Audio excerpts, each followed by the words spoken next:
11절에 보시면 25장 11절에 보시면 아브라함이 죽은 후에 하나님이 그의 아들 이삭에게 복을 주셨고 이삭은 베엘라오리 근처에 거주하였더라라고 이야기를 합니다. 하나님이 이삭에게 복을 주었다라고 표현을 합니다. 성경 안에서 이삭은 축복의 대명사입니다. 하나님이 큰 은혜를 받은 축복의 대명사인데 실제로 근데 이렇게 살펴보면 육신적으로 보면 이삭보다는 이스마엘이 더 많은 축복을 받았음을 볼 수 사실 있습니다. 이삭은 아들을 2명 낳았는데 이스마엘은 우리 12절부터 18절까지 내용을 보면 아들을 12명을 낳죠. 그래서 육신적으로 판단하면 훨씬 이스마엘이 복을 받았어요. 실제로 복을 받았다고 하는 이삭은 이스마엘만큼은 아니에요. 근데 성경은 이삭이 복을 받았다라고 표현하는 거죠.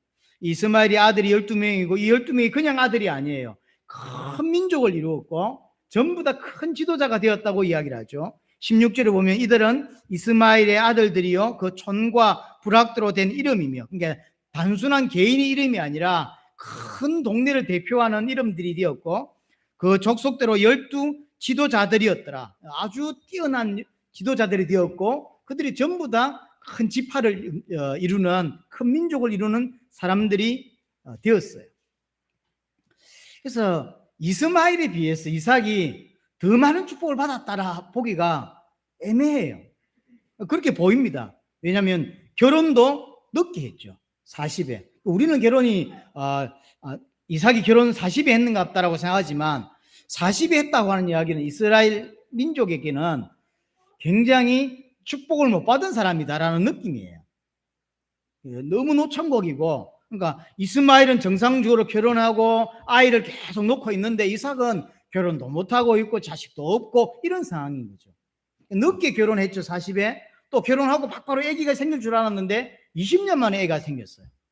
그래서 육신적으로 비교를 하면 훨씬 이스마엘이 더 많은 복을 받은 거예요.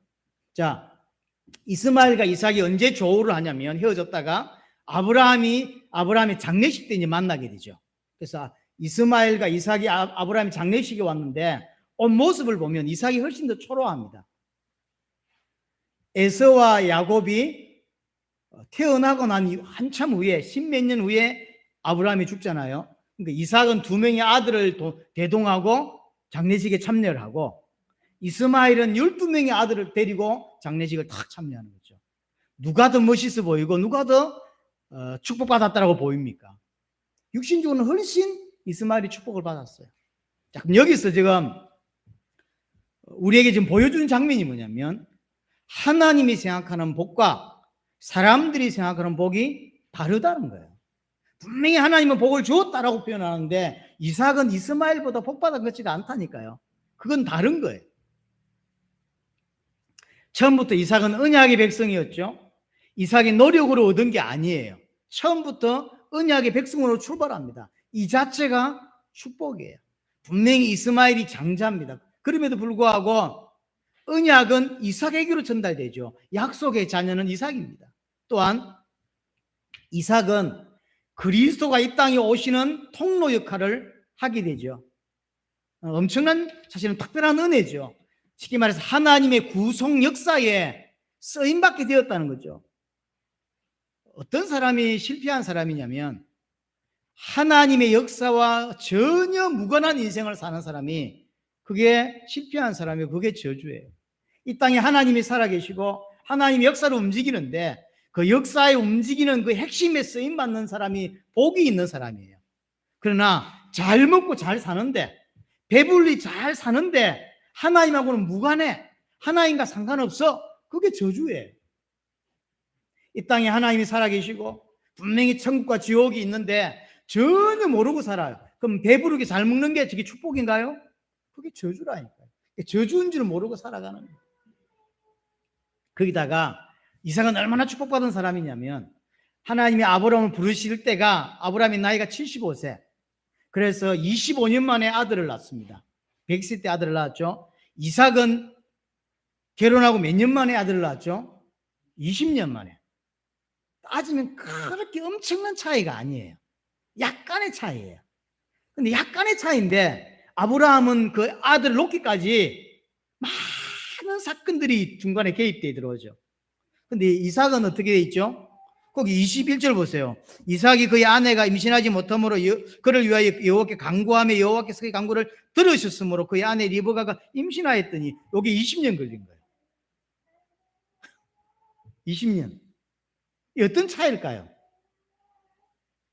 어떤 사람은 뽑아내야 되는 게 너무 많고 어떤 사람은 뽑아낼 게 없는 거예요. 성경은 보면 특별히 창세기는 아브라함과 야곱 이야기가 제일 많아요. 이 두 인물이 뽑아낼 게 많아요. 분명히 하나님이 불렀지만 하나님과 상관없는 생각과 상관없는 사상과 이런 게 너무 많아요. 그걸 다 뽑아내야 돼요. 그래서 뽑아내게 하기 위해서 25년이 아브라함이 걸렸고요. 정확하게 말하면 아들 놓고도 다 안 뽑혔죠. 창세기 22장까지 가야 되는 거죠. 그러면 이삭이 한 30세 됐다고 한다면 55년이 걸린 것이고 만약에 20살이라고 하면 45년이 걸린 거죠. 긴 세월 동안 하나님이 계속 아브라함에게 인본주의를 뽑아내고 불신앙을 뽑아내고 쓸데없는 거 뽑아내는 거예요. 그 뽑아내는데 너무나 많은 시간들. 나중에 야곱이 요셉을 따라서 애굽에 내려가서 바로왕을 만나게 되었을 때 바로왕이 묻죠. 네 나이가 얼마나 돼? 이렇게 물었는데 이제 이삭이 자기 나이를 이야기하면서 뭐라고 이야기하죠? 힘든 인생을 살았다라고 해야죠. 뽑아내는데 시간이 많이 걸렸어요. 야곱도 뽑아내는데 엄청 20년 라반의 집에 가 있죠. 그 다음에 야복 강가에서 골반 배때리 꺾었죠. 그것만 했습니까? 오랫동안 더 걸렸어요. 뽑아낼 게 많은 사람. 근데 이삭은 사실 뽑아낼 게 없어요. 그래서 오늘 본문도요, 25장 19절부터 내용도 보면 이삭 이야기가 아니라 에서와 야곱 이야기로 어느 순간 확 돌아서 버렸죠. 이삭 이야기가 아니에요. 별 쓸 게 없어요. 근데 이삭은 어떤 모습만 나오냐면 장가를 가는데 들판에서 묵상하고 있고 오늘 임신을 못하고 있는데 기도했더니 하나님이 금방 그 다음날 응답 준 것처럼 나오잖아요. 아내가 임신을 못하였고 그래서 기도했대. 그래서 하나님이 응답 주셔서 아들을 낳게 됐대. 이게 20년 걸린 거란 말이에요. 그러니까 20년을 마치 하루처럼 기도한 거예요. 마치 1초처럼 기도하고 살은 거죠. 이삭이 얼마나 복받은 사람인지 얼마나 하나님의 사람인지를 사실은 보여주는 거예요. 모리아산에서도 마찬가지죠. 자기가 죽음의 위기를 당했는데 그대로 순종하죠. 얼마나 이삭이라고 하는 사람이 괜찮은 사람이고 얼마나 축복의 사람인지를 보여주는 부분입니다. 자, 이렇게 해서 결혼한 지 20년 만에 이제 아들을 갖게 되었는데, 자, 참 독특한 일이 이제 일어납니다. 에서와 야곱이 태어나는 장면인데 22절에 그 아들들이 그의 태소에 스스로 싸우는지라 그가 이르되 이럴 경우에 내가 어찌할꼬 하고 가서 여호와께 묻자온대. 이게 보통 뭐 태동을 느낀다 이런 표현을 쓰잖아요. 근데 보통하고 다른 거예요. 물론 첫 아이기도 하겠지만 둘이 스스로 싸웠대. 이게 무슨 뜻일까요? 제가 많이 생각해 봤는데 잘 모르겠어요. 근데 어느 정도냐면 엄마가 생각할 때 큰일 났다. 애들이 뱃속에서 들여 치고받고 싸운다. 이렇게 느꼈다는 거예요. 예민한 것일 수도 있고 아니면 얕은 이 엄마는 지금 리브가는 굉장히 당황하고 굉장히 지금 이렇게 너무 놀란 거죠. 물론 아기를 너무 늦게 가진 것도 있겠지만 그래서 하나님께 기도한 겁니다. 이 어떻게 된 겁니까? 그 기도하니까 하나님이 답을 주시는 게 23절이죠. 여호와께서 그에 이르되 두 국민이 내 태중에 있구나. 이 아이가 둘이 태어나는데 쌍태죠. 태어나는데 두 국민이에요. 두 국민이 태중에 있고 이 두 민족이 내 복중에서부터 나눌 것이고 또 이 족속이 저 족속보다 강하겠고 큰 자가 어린 자를 섬길 것이다. 하나님의 대답이에요. 네 안에 두 국민이 있는데 이 국민은 서로 이렇게 가까운 사이가 안 돼요. 그리고 결국은 큰 자가 어린 자를 섬긴다라고 하는 답을 하나님이 리브가에게 이제 주게 됩니다. 그리고 이제 기한이 차서 아이를 놓습니다. 25절에 먼저 나온 자는 붉고 전신이 터록 같아서 이름을 에스라 하였고, 피부가 붉은 것이 아니라 털이 붉은 거예요. 애가 딱 나왔는데 머리가 벌써 까맣게 나온 애가 있고 머리가 없이 태어나게 있잖아요. 이 에서는 어떻게 태어나냐면 태어날 때부터 붉은색 털로 이렇게 돼 있는 상태로 태어나요. 아마 머리도 그랬을 가능성이 저는 충분히 있다고 생각합니다. 머리는 까만데 몸의 털만 빨갈까요? 그 잘 모르겠는데 하여튼 애가 태어났는데 굉장히 이상하게 태어났어요. 온몸이 붉은 털이 쫙 이렇게. 그러니까 이제 이런 이 팔이라든가 다리라든가 머리 이런 데가 붉었겠죠. 그래서 이름을 에스라라고 표현을 하고요. 둘째가 태어났는데 이놈은 표현이 참 재밌죠. 형의 발꿈치를 잡고 따라 나왔다 그래가지고 야곱이에요. 야곱이라는 이름 뜻이 발꿈치를 잡은 자라고 하는 뜻이에요. 여기서 중요한 신학적인 큰 싸움들이 벌어집니다. 똑같이 이삭의 아들이고 똑같은 날 임신해서 똑같은 날 태어났는데 한 명은 하나님이 선택했고 한 놈은 하나님이 선택하지 않았다는 거죠. 우리가 다 알 수 없는 하나님의 택하심과 유기, 택하지 않은 유기에 대하여 많은 사람들이 곤란해하고 있죠. 이 부분을 이제 한번 찾고 넘어갈 필요가 있을 것 같습니다. 로마서 9장을 한번 보겠습니다.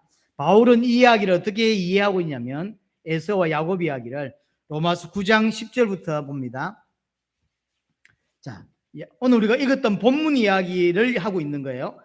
로마서 9장 10절에 그뿐 아니라 또한 리브가가 우리 조상 이삭 한 사람으로 말미암아 임신하였는데 11절 그 자식들이 아직 나지도 아니하고 무슨 선이나 악을 행하지도 아니한 때에 택하심을 따라되는 하나님의 뜻이 행위로 말미암지 않고 오직 부르시는 이로 말미암아 서게 하려 하사. 자, 누구는 택하고 누구는 택함을 받지 못했어요. 그 이유가 뭐냐는 거예요. 인간의 행동이 아니더라는 거예요. 왜냐하면 태어나고 나서 택함을 하나님이 택했다면 그 태어나서 한 행동을 가지고 하나님이 선택했다라고 생각할 수 있는데 아직 나지도 않았어요.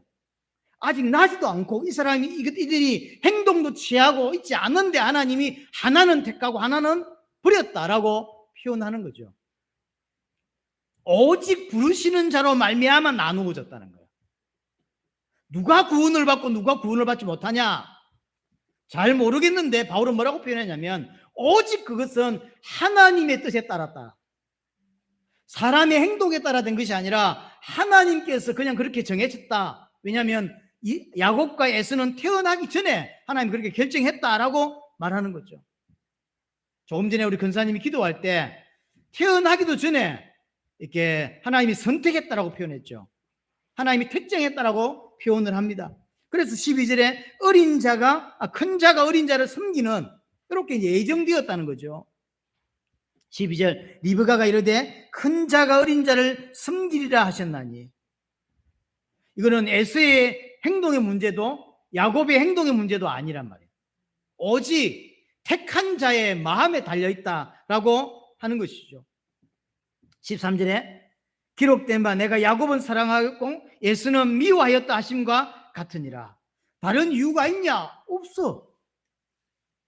그냥 하나님이 야곱을 사랑했고 에서는 사랑하지 않았대요. 그래서 야곱은 구원을 받았고 에서는 구원을 받지 못했다라고 하는 거죠. 한마디로 말하면 하나님의 마음이라는 거죠. 하나님의 기쁘신 뜻이고 하나님의 마음이라는 거죠. 자, 문제는 이걸 인간이 이해할 수 있냐라고 할 때 이해할 수 없다는 거죠. 그렇죠. 인간은 이걸 이해 못해요. 왜냐하면 인간은 이 이야기를 들으면 하나님은 불공평하다라고 생각하는 거죠. 왜냐하면 누구는 구원하고 누구는 구원하지 않았어? 그 말이 안 된단 말이에요. 다 구원해야지. 그러면 분명히 선택은 하나님의 마음이고 하나님의 뜻이요. 그러나 그 선택을 보고 어떤 사람은 믿고 어떤 사람은 그걸 불의라고 말한단 말이에요. 하나님은 불의하다라고 이야기를 하는 거예요. 그러나 그게 불의하냐? 라고 이야기가 14절이죠. 그런데 우리가 무슨 말을 하리요? 하나님께 불의가 있느냐? 그럴 수 없느니라. 분명하게 정확하게는 알 수 없지만 왜 그게 하나님의 기쁘신 뜻이었는지, 왜 그렇게밖에 할 수 없는지 우리는 알 수는 없어. 그러나 분명한 것은 하나님께는 불의가 없다는 거죠. 그래서 하나님이 야곱을 선택한 것이 의고 의로움이고, 하나님이 에서를 버린 것 또한 의로움이라는 거예요. 왜요? 몰라요. 그게 하나님 마음이래. 하나님 마음이래. 일반 사람들은 이걸 이해할 수 없습니다. 그래서 15절에 보면요, 모세에게 이르시되 내가 긍휼히 여길 자를 긍휼히 여기고 불쌍히 여길 자를 불쌍히 여기리라 하셨나니. 쉽게 말하면 하나님이 긍휼히 여기고 싶은 자를 긍휼히 여기셨고 긍휼히 여기고 싶지 않은 자를 긍휼히 여기지 않았다는 거예요. 다른 이유가 없어요. 자, 이 선택과 유기를 보고 생각이 달라요. 분명히 생각이 다르게 나타납니다. 선택받은 자, 택함받은 자는 어떤 생각을 할 수밖에 없냐면요, 내가 뭐라고 하나님 나를 택했을까? 왜냐하면 이게 믿어지거든. 그러니까 내가 뭐라고, 내가 뭘 했다고 내 같은 놈을 하나님이 구원하셨지라고 감격하고 감사해요. 그러나 택함받지 못한 자는 어떤 생각을 하냐면 그 생각을 못해요. 하나님은 불공평하다.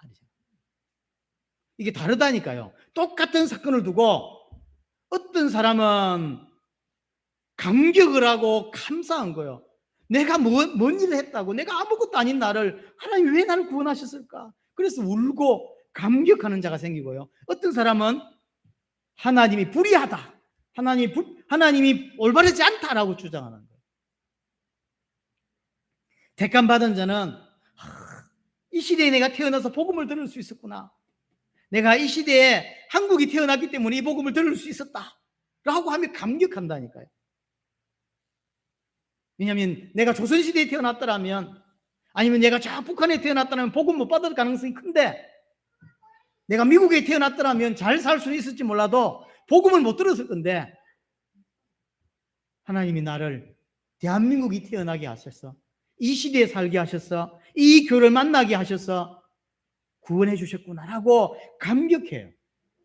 그러나 택감받지 못한 자는 이런 은혜를 모르는 거예요. 본인이 하나님을 판단하는 거예요. 누가 선택받고 누가 선택받지 못했다라고 하니까 본인이 하나님 입장이 됐어요. 하나님은 절대로 불의가 있을 수 없는 분이에요. 그걸 인정하지 못하겠는 거죠. 본인이 하나님이 되는 거죠. 16절에 보세요. 그런즉 원하는 자로 말미암음도 아니요 다름질하는 자로 말미암음도 아니요 오직 긍휼히 여기시는 하나님으로 말미암으니라. 원한다고 되는 것도 아니란 말이요, 노력한다고 되는 것도 아니란 말이죠.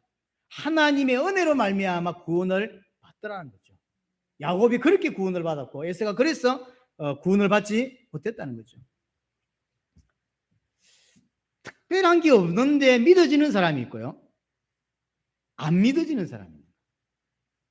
그러니까 예를 들어서 교회를 다니는 사람은 믿어지고 한 번도 교회로 오지 못해서 안 믿어진다, 이해할 수 있어요.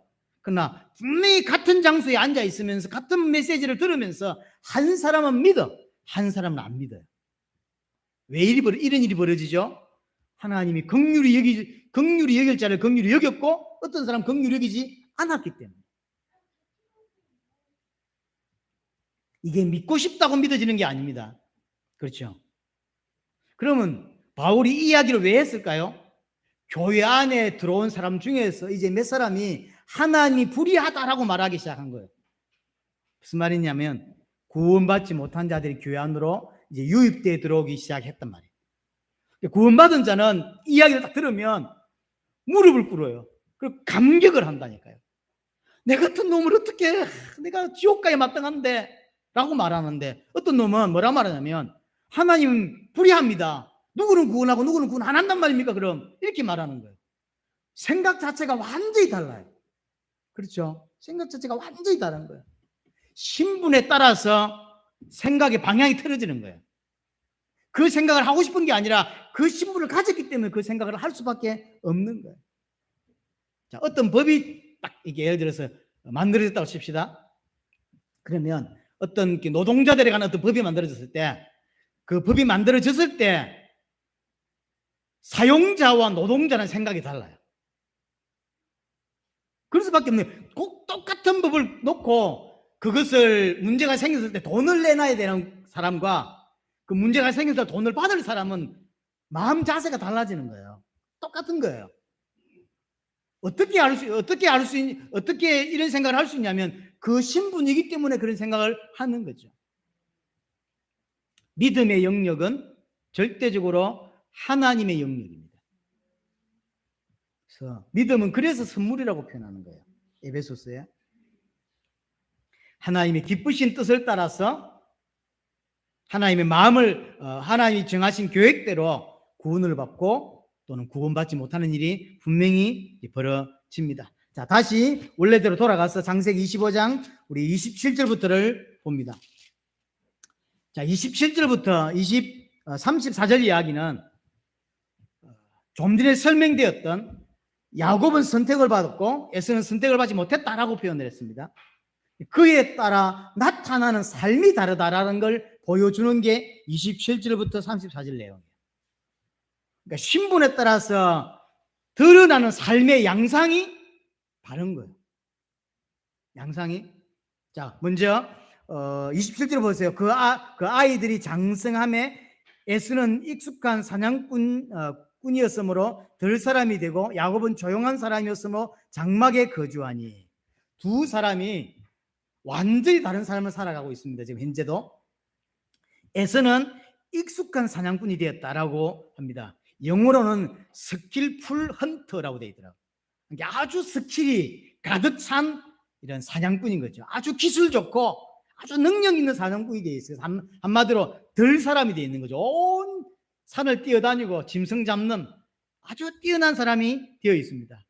자, 당시로 볼 때 아주 뛰어난 사람이죠. 당시로 볼 때 실력을 갖추고 아주 뛰어나고 이제 마치 영웅호걸 같은 느낌을 약간 줘요. 나중에 에서도 군사 400명을 끌고 온 거 보면 에서도 부자가 됐다는 이야기죠. 실제로 야곱보다 훨씬 에서가 부자였다고 저는 개인적으로 생각합니다. 에서가 능력 있는 사람이에요. 능력 있는. 처음 태어날 때부터 뭔가를 연상시키는 느낌을 줘요. 아주 태어날 때부터 덜 부시부시하게 태어났고 또 자라면서도요 아주 이게 스킬풀 헌트, 아주 뛰어난, 아주 능력을 갖춘 그런 사람이죠. 아주 영웅호걸 같은. 근데 야곱은 반대예요. 성격이 아주 조용하고 내성적이었던가 봐. 장막에 거주하면서 엄마를 돕고 죽 쓰는 일을 하고 있는 거예요. 자, 지금은 이런 사람이 돈 벌 수 있습니다. 유튜브도 하고 뭐 이렇게 뭐 하면 돼. 그러나 옛날 생각해 보세요.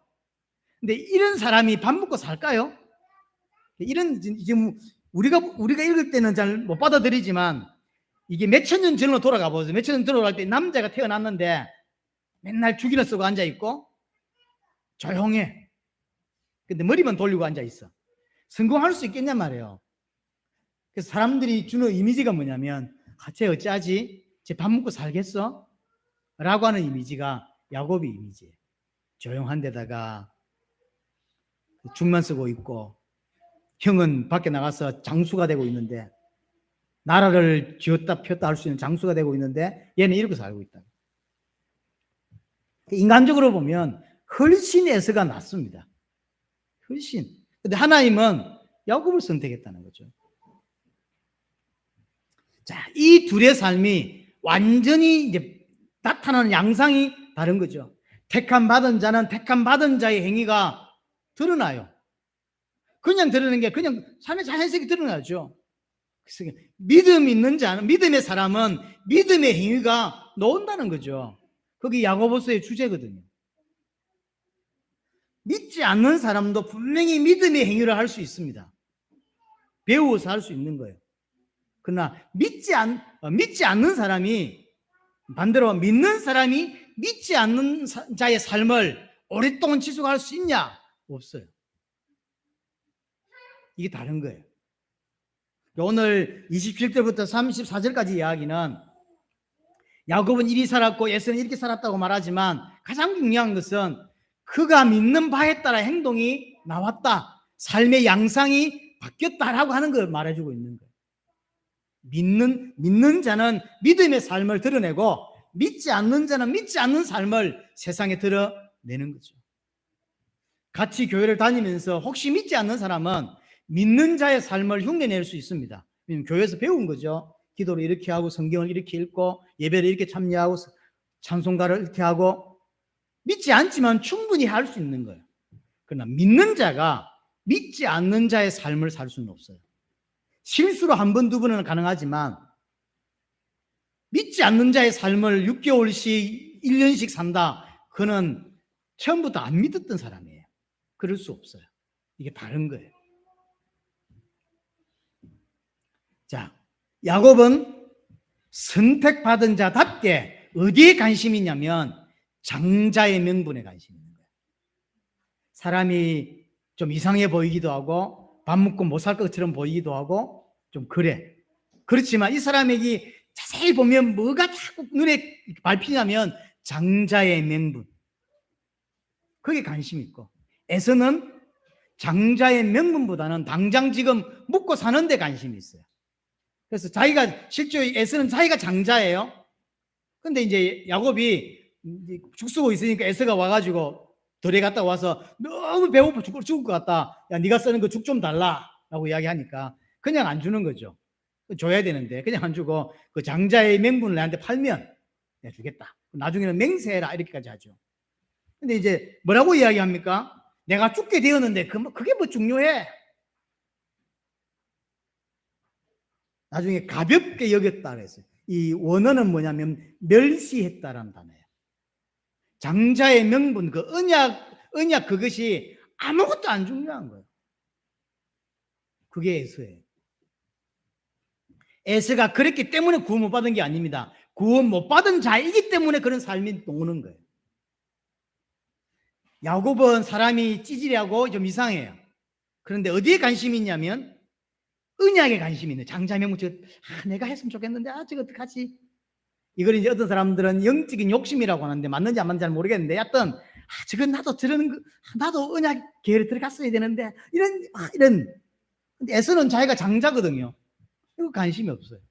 내가 죽게 됐는데 그게 뭐가 중요해? 내가 살아야 뭐 예배도 하고 내가 살아야 언약도 중요하고 그런 거지 이런 말이에요. 본인이 장자이면서 하나도 언약에 대하여 중요성을 모르는 거예요. 그래서 언약보다는 장자의 명분보다는 밭죽을 선택하는 행위로 나타나는 거예요.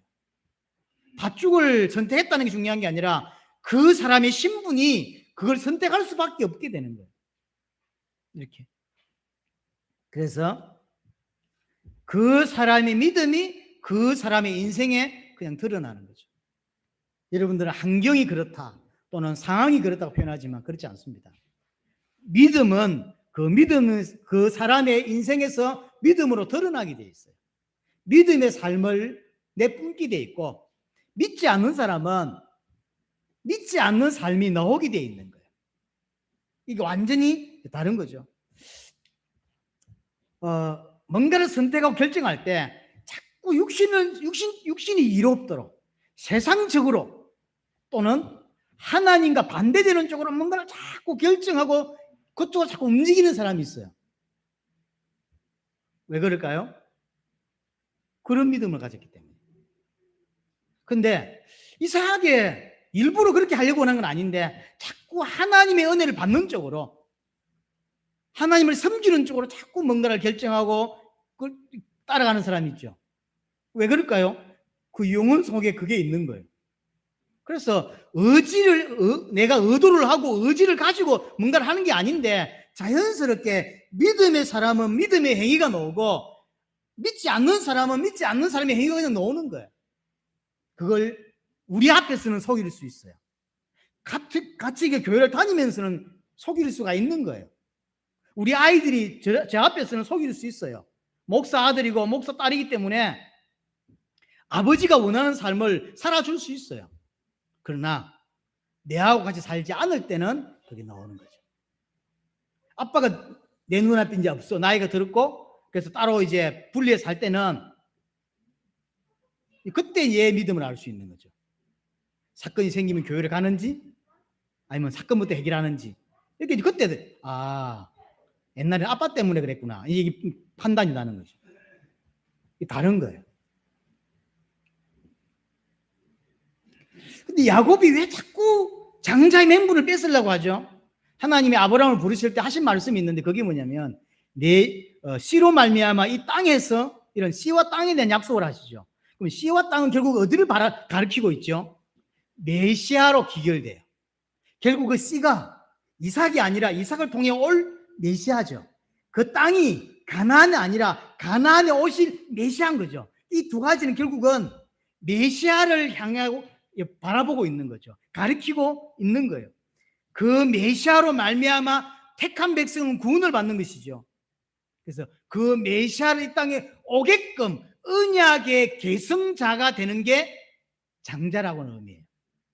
결국 아브라함, 이삭, 그 다음에 야곱, 유다 이렇게 내려가잖아요. 그렇게 해서 이제 마리아 쪽으로 요셉으로 쭉 내려오는단 말이에요. 그 언약의 계승자가 장자의 명분이란 말이에요. 이걸 소중하게 생각하는 사람. 그래서 그냥 삶이 아니라 내 인생을 들여서 그리스도가 이렇게 탄생할 수 있도록 일하는 인생 전체를 들여서 그리스도와 관계 있는.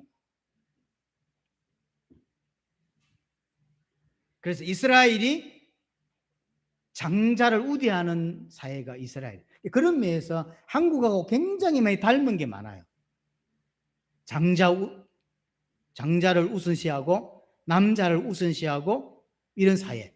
그게 이스라엘 사회거든요. 그래서 자식이 12명이라도 장자는 2배로 받습니다. 어떤 기록에 보면 4배까지 받는다고 하더라고요.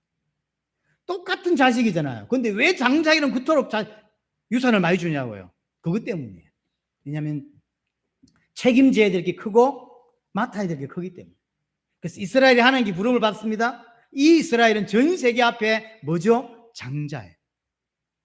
이 장자가 실패했단 말이에요.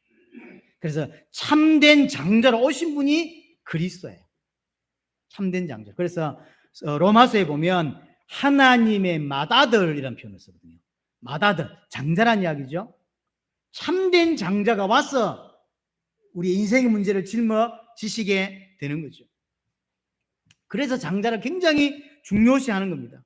근데 에서는 이 장자의 명분을 그렇게 중요하게 생각을 안 하는 거죠. 가볍게 생각했다. 아까 말했죠. 멸시했다. 32절 보세요. 뭐라고 표현하냐면 에서가 이르되 내가 죽게 되었으니 이 장자의 명분이 내게 무엇이 유익하리요? 내가 죽게 됐는데 이게 뭐가 중요해? 내가 살아야 교회도 있고 내가 살아야 그리스도 부르고 그런 거지. 내가 죽게 됐는데 그게 중요한 거야. 그래서 오케이. 장자의 명분을 넘겨주고 팥죽을 먹는 거예요. 이게 에서입니다. 언약보다 육신적인 생명을 이어가게 하는 팥죽을 선택하게 됩니다. 근데 많은 사람들이 교회를 다니면서 만약에 보세요. 에서가 이런 많이 자기 나름의 어떤 위기 엄청 배고팠는가 봐. 어지간하고 안 팔았을 건데 안 그래요? 엄청 죽을 것 같았던가 봐요. 근데 평상시 괜찮았을 때 야곱이 형 그 장자명 내게 팔아 이러면 팔았을까 안 팔았을까요? 안 팔지요. 평상시 때는 명예예요. 이게 내가 장자다라고 하는, 내가 이삭의 장자다라고 하는 게 명예죠. 여러분 아무 문제 없을 때는 예수가 그리스도라고 하는 이 단어, 또 당대에 새겨보고 꿈불에 말아놨다 이런 것들이 명예고 특권이고 자랑거리가 되죠. 위기가 왔을 때, 굶어 죽게 되는 위기가 왔을 때 과연 그게 명예냐는 거예요. 차라리 굶어 죽고 꿈불에 말아놨다를 성공시키는 자가 될 수 있냔 말이에요. 대부분 그렇지 않아요.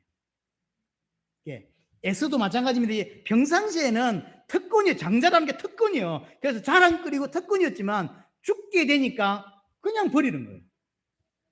이 땅에 교회 다니는 많은 사람들이 결국 이 모양입니다. 문제 없을 때는 예수, 문제 없을 때는 세계복음화, 문제 없을 때는 예수는 그리스도라고 말하지만 문제가 딱 들어닥치면 내가 살아야 예수도 그리스도고 내가 살아야 세계복음화도 하는 거 아니냐 이렇게 말하는 거예요. 사실 우리는 예수를 많이 욕하지만 그렇지 않아요. 많은 성도들이 자기의 삶 속에서 여전히 언약을 버리고 팥죽을 선택한다니까요. 팥죽 한 그릇의 언약을 팔아버린 거죠. 근데 반대로 야곱은 여기만 관심이 있어요. 호시탐탐 자꾸 형의 그 장자 명분을 뺏으려고 하는 욕심이 있는 거죠. 그래서 기회를 노리고 있었던 것 같아요. 그게 갑자기 나온 게 아닌 것 같아요. 기회를 노리고 있는데 마침 에서가 너무 지금 피곤하고 이게 배가 고팠던 것 같아요. 그러니까 이제 득 한마디 던진 거죠. 육신적인 것을 딱 던지면서 그거 팔아라 그러니까 판다는 거죠. 그래서 지금 야곱은요 육신적인 것을 주고 언약을 뺏는, 언약을 취하는 선택받은 자의 행동이 나와요. 방법은 나중에 이야기하고 옳으냐 그러냐는 나중에 이야기하고 이 사람의 관심, 그래서라도 뺏고 싶어 하는 이 사람의 관심이 뭐냐는 거죠. 언약에 있더라는 거예요. 야곱이 이런 행동, 이 좋지 못한 행동이지만 이것이 그냥 놓은 것이 아니라 선택받은 자이기 때문에 놓을 수밖에 없는 행동이었다는 거죠. 한 사람은 언약이 중요하게 안 보이고 한 사람은 언약에만 꽂혀 있는 거예요. 선택받은 자와 선택받지 못한 자의 삶이 이렇게 차이가 납니다. 차이가. 자, 히브리서 12장을 한번 가보겠습니다. 이 이야기를 히브리서 기자는 어떻게 이야기하고 있냐면 히브리서 12장 16절입니다. 16절 음행하는 자와 혹 한 그릇 음식을 위하여 장자의 명분을 판 에서와 같이 망령된 자가 없도록 살피라. 초대교회 누군가가 이 히브리서를 썼는데 이 히브리서 기자는 어떻게 설명하고 있냐면 에서를 보고 음행하는 자 또 망령된 자라고 표현해요. 같은 표현이 사실은 이 꼬리입니다. 이게 음행하는 자, 에서는 음행하는 자고 망령된 자다. 이 망령됐다는 이야기는 다른 표현으로는요 하나님이 없는 자다는 표현이에요. 결국은 에서는 하나님 없는 행동을 하는 거예요. 왜? 하나님이 없으니까. 왜 에서는 팥죽에 그걸 팔았지라고 말하지만 하나님이 없기 때문이라는 거예요. 하나님 없는 자는 팥죽 한 그릇을 얻기 위하여 장자의 명분을 판 거죠. 17절 보세요. 너희가 아는 바와 같이 그가 후에 축복을 이어받으려고 눈물을 흘리며 구하되 버림받아 회개할 기회를 얻지 못하였다라고 말합니다. 자, 나중에 이삭이 야곱에게 축복을 하고 나니까 에서가 뒤늦게 뛰어왔죠. 그래서 아버지 제가 짐승을 잡아왔습니다 라고 하니까 넌 누구냐 물으니까 제가 첫째 에서입니다 하니까 좀 전에 왔다 갔는데 아닙니다 제가 첫째 에서입니다 라고 했죠. 그러니까 이삭이 이야기합니다. 내가 축복을 다 했다. 그러니까 이제 그때 하는 에서의 말입니다. 눈물을 흘리면서 내게도 축복해 주십시오 라고 하죠. 내게도 축복하십시오. 이게 뭔 뜻일까요? 회개가 아니에요. 아버지는 잘 몰랐습니다. 언약이 왜 중요한지 몰랐습니다. 나도 장자의 그 명분, 그 언약 중요합니다 라는 말은 아니에요. 창세기 27장을 나중에 한번 돌아가 읽어보세요. 아버지 내게도 그 땅과 그 포도주를 주십시오 라고 하면 아버지 그 기름진 땅 있잖아요. 그리고 그 포도주 질 주십시오. 쉽게 말하면 육신적인 거 장자의 명분을 달라고 말하고 있는 게 아니에요. 에서는 지금 뭔 일이 벌어지고 있는지 자체도 몰라요. 야곱이 축복을 받았다고 하니까 축복받고 갔다고 하니까 나도 달라는 거예요. 근데 그 축복의 내용을 에서는 안다 모른다? 몰라. 그래서 아버지 땅에 나오는 거 있잖아. 그거 양식, 그 쌀, 그 포도주 그거 다 주십시오. 그렇게 말하고 있는 거예요. 안 바뀝니다. 왜냐하면 처음부터 구원받은 자가 아니에요. 그래서 이게 영적인 걸 전혀 이해 못해요. 아버지께 울면서 말했다는 거예요. 나도 축복 주십시오 라고 하는데 그 축복의 내용은 포도주고 쌀이에요. 언약이 아닙니다. 회개할 기회가 없죠. 반대로 야곱은 오직 장자권에만 생각이 있었죠. 그래서 처음에는 팔아라 하다가 나중에 맹세하라 그러죠. 이것이 에색에는 큰 운한이 됐던 것 같죠. 그러니까 평생을 잃지 않고 동생 죽이겠다고. 참 재미난 건 뭐냐면 다시 본문으로 돌아갔어요. 처음으로 이삭이 좀 이상하다라는 게 보이죠. 다시 돌아가서 28절을 보세요. 이삭은 에서가 사냥한 고기를 좋아하므로 그를 사랑하고 리브가는 야곱을 사랑하였더라. 희한하죠. 이삭이 에서를 사랑했대. 왜 사랑했냐면 에서가 사냥해 주는 고기가 좋았어. 원문에를 살펴봤더니 뭐라고 되어 있냐면 에서가 사냥한 고기를 입에 물었으므로. 그러니까 에서가 엄청 사냥을 잘한가 봐요. 그러니까 아버지 입에다가 날마다 이렇게 막 멧돼지 고기 집어 넣어주고 양고기 집어 넣어주고 물고 살았대. 원문에는 물고 살았대. 이삭이 고기를 엄청 좋아했는 거. 우리도 고기 좋아하지만 이삭이 엄청 고기 좋아했는가 봐요. 그러니까 고기를 떨어지지 않게 계속 대주고 있거든. 그러니까 이삭이 에서를 좋아하고 리브가는 야곱을 사랑했다는 거예요. 제가 성경 창세기에서 처음으로 이삭이 좀 이상해요. 역시 이삭도 죄인이구나. 자기 육신적인 거 잘 채워주니까 에서가 좋은 거예요. 언약 있는 야곱보다. 근데 이제 리브가는 자기가 태중에 있을 때 하나님이 심타게 말해 주셨잖아요. 큰 자가 어린 자를 섬긴다 라고 하는 이야기를 들어서 아마 그렇겠죠. 그걸 아마 기억했던 거예요. 그래서 제 개인적으로 볼 때 애가 태어나고 자랄 때 계속 야곱에게 이야기해 준 것 같아요. 네가 영적인 진짜 장자다. 형이 육신적으로는 장자긴 하지만 네가 진짜 장자다. 네가 하나님 축복받을 자다 라는 걸 아마 리브가가 말해줬던 것 같아요. 그래서 리브가는 둘 다 사랑했지만 언약 있는 야곱을 더 아끼고 사랑을 한 것 같습니다.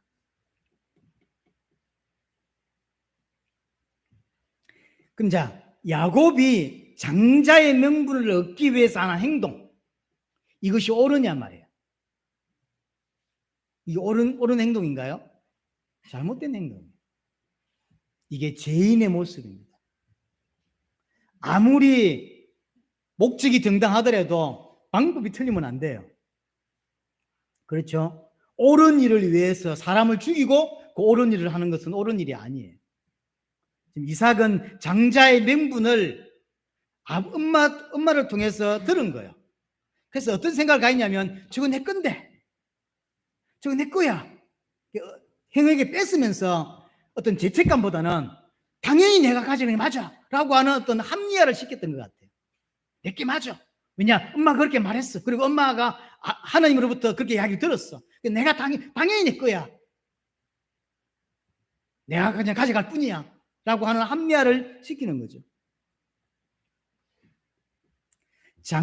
중요한 것은 장자권을 뺏으려고 하는 모습, 이 야곱의 모습이 에서와 별반 차이가 나지 않는다는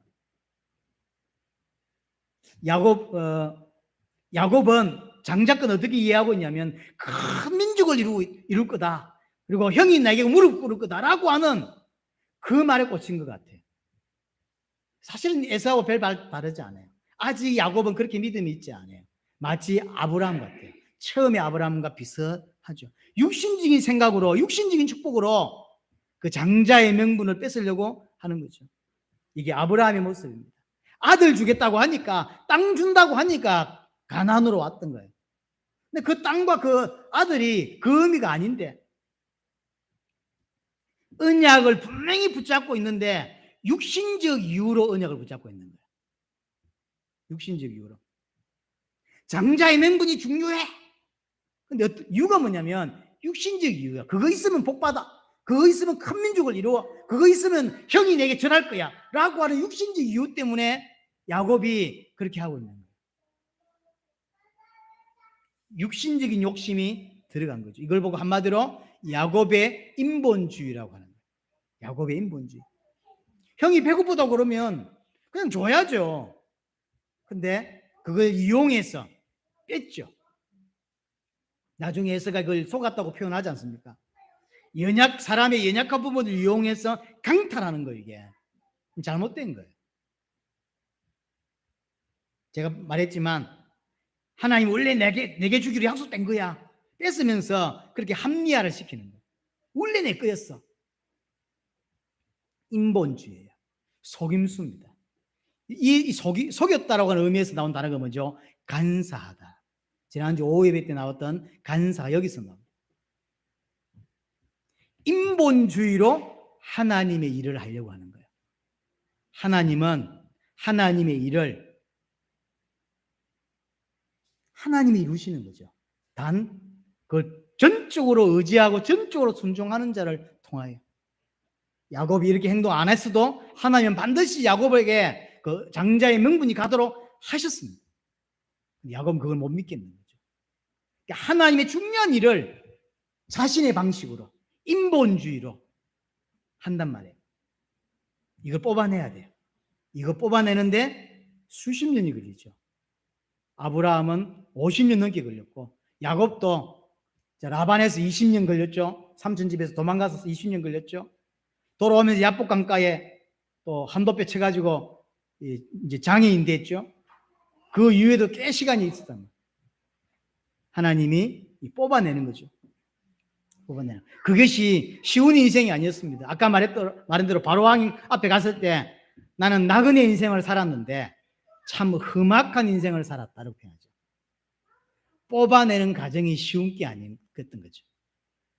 자, 그러면 하나님 저와 여러분들에게 이거 뽑아내라는 거죠. 아브라함에게 있던 거 있잖아요. 야곱에게 있던 거 있잖아요. 그거 뽑아내라는 거죠. 어떻게 뽑아냅니까? 크게 두 가지입니다. 하나는 사건을 주어 뽑아낸단 말이에요. 여러분들에게 사건을 주어서 하나님께 무릎 꿇게 만드는 거죠. 두 손 두 발 떨게 만들어요.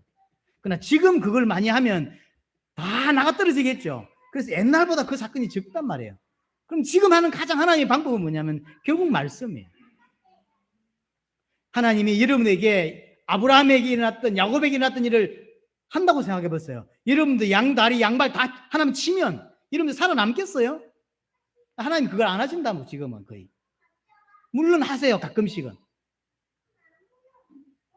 야곱처럼 그렇게 하면, 아브라함처럼 그렇게 하면 여러분들 인생 말 그대로 작살 날 건데요.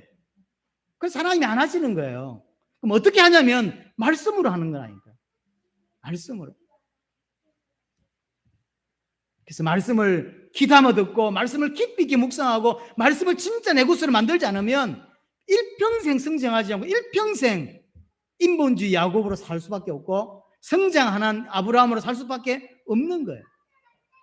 여러분은 오늘 에서와 야곱의 삶을 보면서 내 안에 있는 인본주의, 내 안에 있는 불신앙들을 다 뽑아내는 은혜가 여러분들에게 있게 되기를 바랍니다.